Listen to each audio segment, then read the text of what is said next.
Wagwan, everybody. Welcome to the Dis Affamie History podcast, where we'll be speaking about history and as well family history and how history relates in terms of Caribbean people for the present as well as in the past, and how in the past what that does and brings forth for what we are going through at present and what we can learn from our history, from our family, and take that moving forward. So I do hope you enjoy the podcast. And if you like it, please ensure to subscribe, like, and review. Thank you. In this episode, Wendy Aris will be joined with guest Dr. Rose Mary Allen, and the basis of the discussion will be the paper Oral Tradition as History in the Dutch Caribbean, the Case of Curaçao.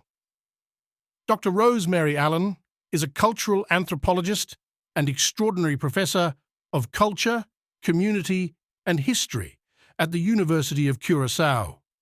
Join us as we delve into the layers of oral tradition and their importance to a community. Okay, so let's have a listen. Much, Professor Allen, for coming on to the podcast and to speak about your article about oral tradition as history in the Dutch Caribbean, the case of Curaçao. And I know this is going to be a lot about songs in terms of oral, and it is very important. So to start, I guess, why was it that you went into this discussion? Why did you want to discuss oral tradition in Curaçao?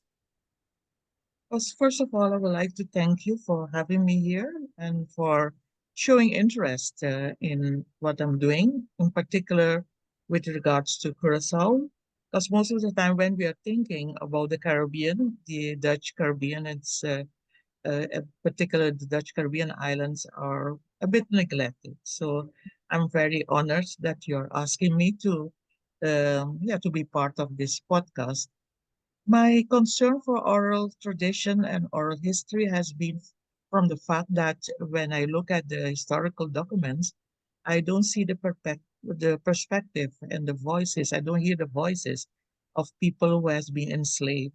And afterwards, after 1863, when they became free, I hardly see them present in the written documents. Or when they are present in the written documents, it is because something went wrong within the system, and they are being approached and they are being described in a very negative way.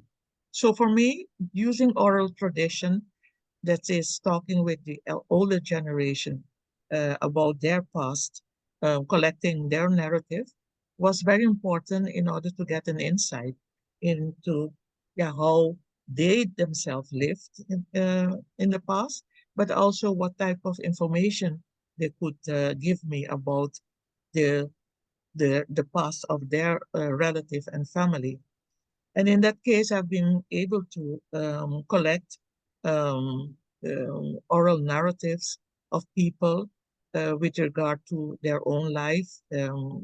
For example, migration studies, migration narratives, people who have used the freedom they got to travel outside and to look for work, but also narratives of their forefather, narratives of their parents and their grandparents, and some of them were enslaved.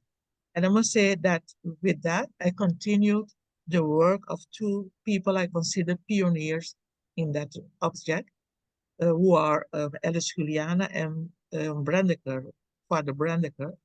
They used to go in at the end of the 1950s, they used to visit people and to talk with them about the past, gather songs, work songs, which has go very far into the history, also proverbs and stories, not only Anansi stories like we usually know about, but also other stories which are very important to know about.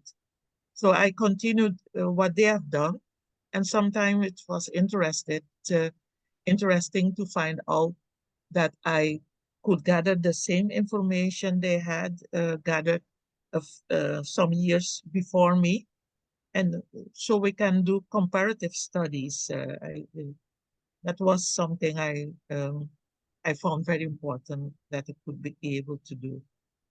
No, definitely. I mean, it's just as I said, you're giving a voice to voices that we have not heard about. We don't know what their experiences were, and at least now with these oral traditions, that can be explored and be provided. And I guess this leads into, how important oral tradition is in ensuring that the traditions and preserving of cultural heritage. Yes, that's true. Because most of the time, historians, I'm an anthropologist, and in the past, historian they did not find this type of sources reliable. They thought it, people um, would don't remember the things as they are.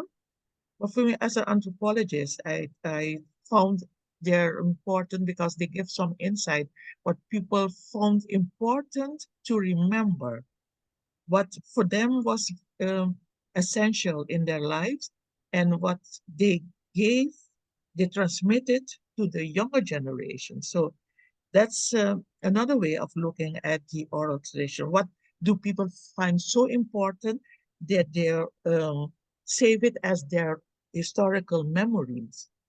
And that's looking at the oral tradition, look at those data from a different point of view and from a different perspective. No, for sure. And then I guess it's just now, how does, oral tradition contribute to the understanding of Curaçao's history that written records do not capture? And I know that you've delved into the songs, so you may want to use that as well. Yeah. Perhaps an example I can give of a song with regards to the slave revolt in 1795. I talked with an informant who remembered the song and which was transmitted by his mother, and her mother also got it from her parents. And it was about Tula. Tula was the leader of the 1795 revolt, and they are saying that that the Tula revolted um, against the slave master, and but in the song it is sung in a way that they are favoring the slave master because they're saying "Porque mate," hanging, kill him. But you can look at it in a different way as well. But of the same song, for example, the two person which I just mentioned, Alice and Brandeker, also got a variant of the song 30 years before, and in which the song, the name of Tula is mentioned as the revolter, and also that they are singing much more in the sense that what Tula have done during the struggle. They're giving in the song a different description is given by what Tula have done in the struggle. And if you compare it, for me it was interesting to compare these two type of song because the person I collected from was from another part of the island. So and the person was much younger than the informer that Alice and Brandeker talked with. And it gives an idea that this song has been transmitted from generation to generation because it's been sung by someone who is 30 years younger than the former informant.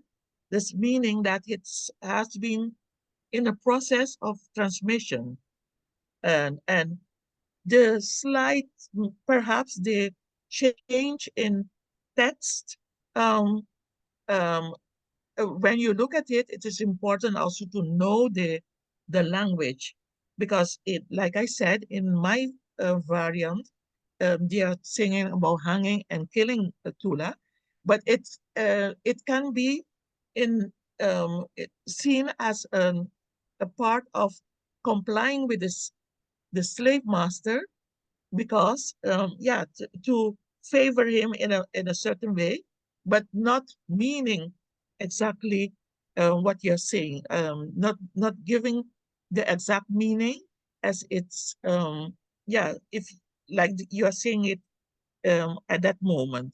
Mhm. So, and that's a way of how you look at language, how you deal with language, the euphemism people use in language, which is part of in the that of indeed what we see as one of the important element of our language also, saying giving description of something but meaning different, meaning something different. And you should know the language in order to give that type of interpretation. So, Definitely. yes. And it, a lot of the songs, indeed, when you look at them, of when you listen at them, you see that they have this type of double entendre and the double meaning, and which is very important for you to realize what it really means. No, absolutely.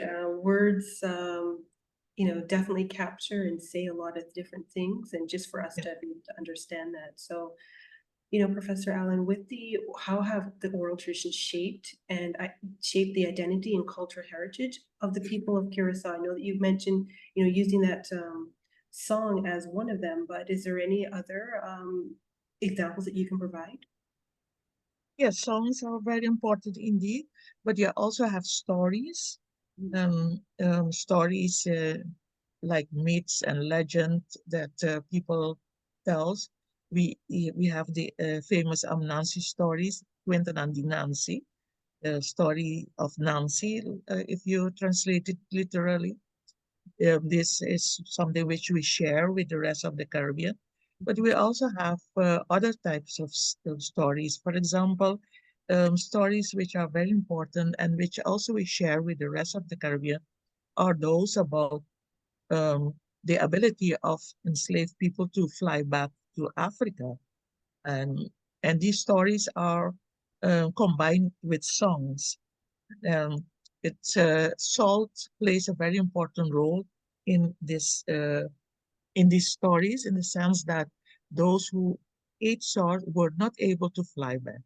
And most of the time, the people who are singing the song, which we could able to collect, are those who, ate salt and remained on the island, while the others flew back. So it's a type of stories, I think, which look at the um, the urge to get out of slavery and to give another dimension of life. Um, it can be um, seen also as a way of leaving the island, because there are specific areas where they indicate the places where the enslaved flew away. And in our society, on our island, the the ability to escape slavery was not particular to run and hide within bushes, but it was more that people could use boats and to escape to, for example, to Venezuela.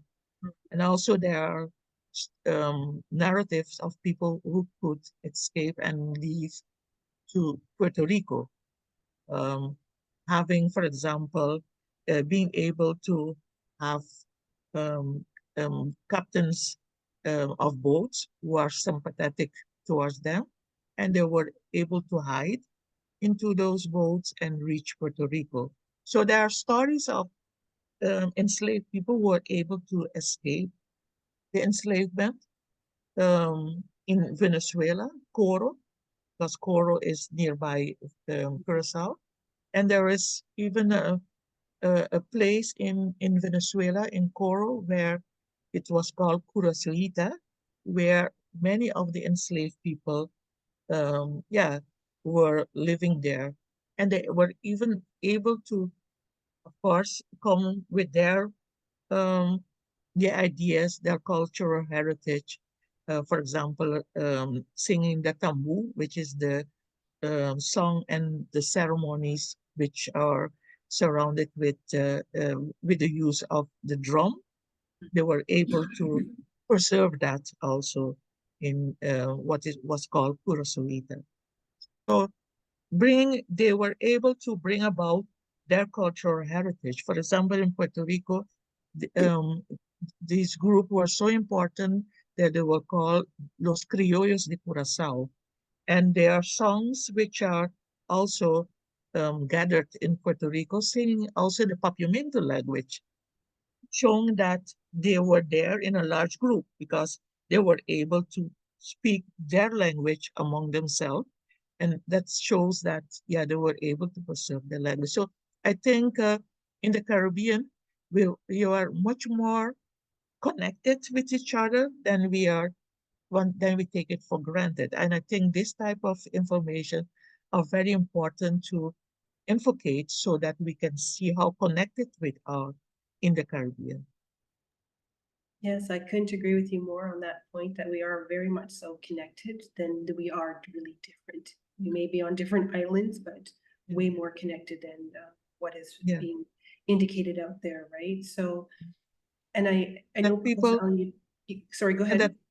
And that people were able to transcend the colonial borders, which I think is very important, that the colonial borders which were fabricated by the colonialists, that people were able to transcend them and to connect with each other in a different way.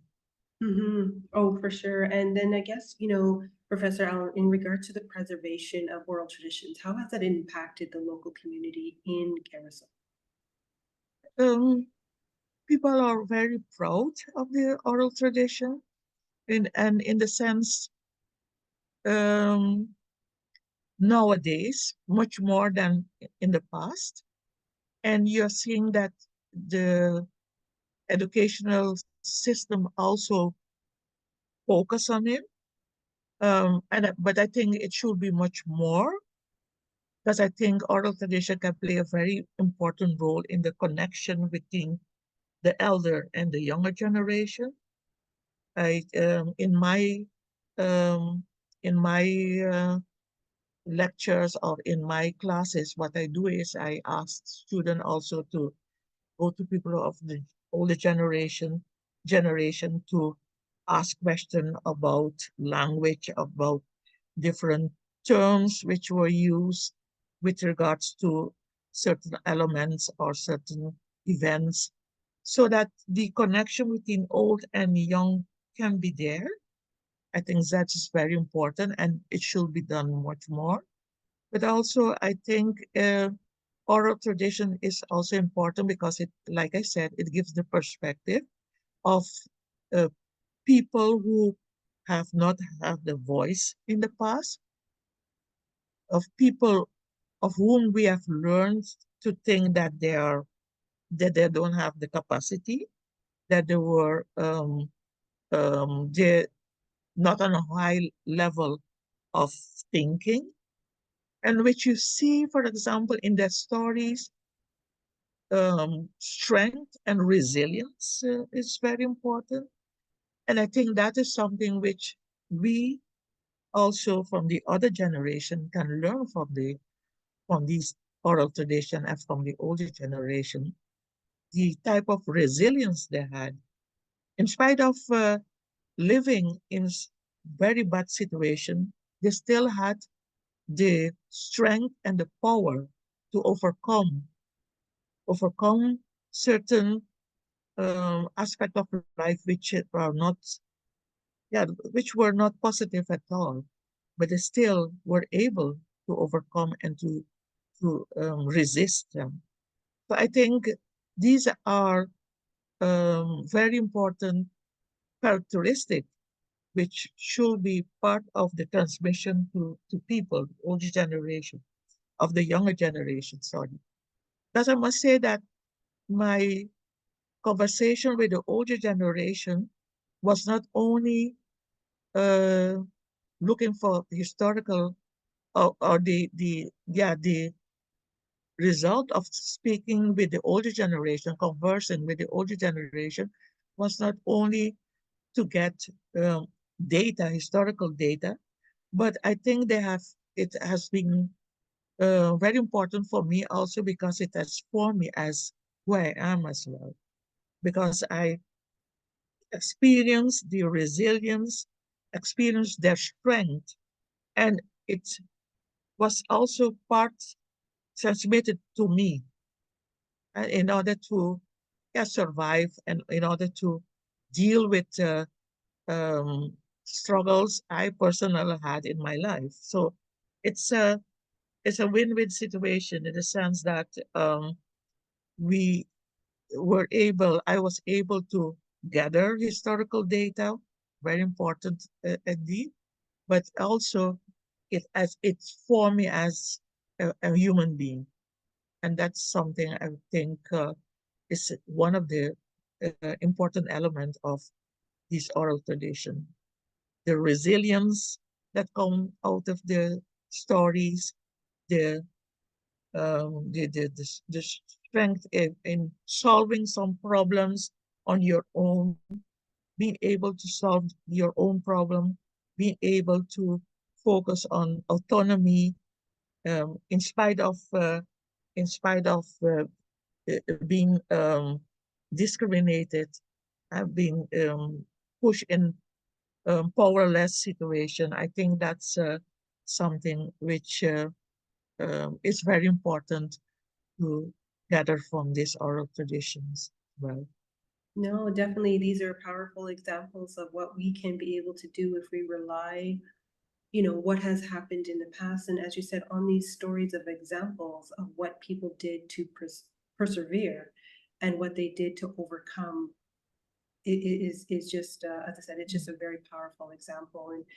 And what would you say, Professor Allen, in regards to the oral traditions, how they should be preserved and utilized for the future? yes, that's something very good indeed.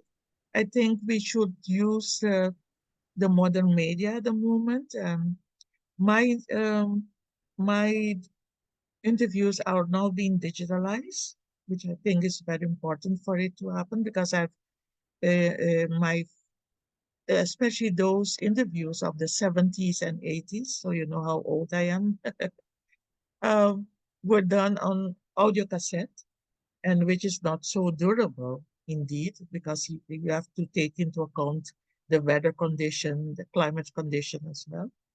So at the moment, they are being digitized so that, yeah, their durability can last. They can last much more. So I think that's something. And what I'm seeing here at the moment also that the younger generation are using um, this type of information to, for example, make their films. They're using it in a different way than we did it, and which I think is very important because I see the role of the younger generation in giving their own stories also very important in the sense that it will keep on this tradition, of course, because if I do that and not here anymore, and it's not been taken over by the younger generation, then it's yeah, I think all the work has been in vain. But now that the younger generation is picking up this type of activities and also connecting themselves with yeah what happened in the past and using this type of information, but in their own ways, in their own abilities, and in their own forms of doing it. I think it's very important and very yeah, for me it's something which I find very good. Yeah, no, I understand, and as I said, I definitely agree that it is an importance. As you said, it is kind of foundational to who we are as people, and it gives us a guide for how we can be able to move forward with knowing our history. Yeah. And with that, Professor Allen, is again, I know you touched on a couple of importance, but what would be, I guess, the importance of studying oral tradition in understanding not only Curaçao's their history, but I guess the regions as well? Yes. Um, like I said, for us as Caribbean, I think it's very important because for example, the narrative of migration, what you see is that there have been connection between people of the Caribbean. For example, I have done some study with regards to people, both men and women, who have migrated to Cuba in the beginning of the 20th century. And what was very interesting to find out how they, learn certain things from each other. They connected with each other, sometimes learning new ways, learning new elements and cultural elements, but also transmitting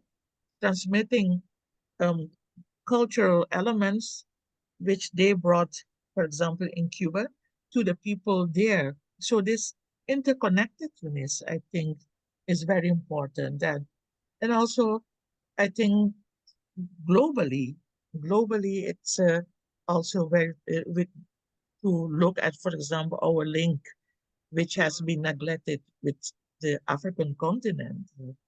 I there are so many issues which we still have to study with regards to our connection with Africa. I mean, when we are talking about the Anansi story, that's something which connects us um, with the African continent. But still, there are other cultural elements. For example, we have the Ocho Dia ritual, which is the nine rituals, also known in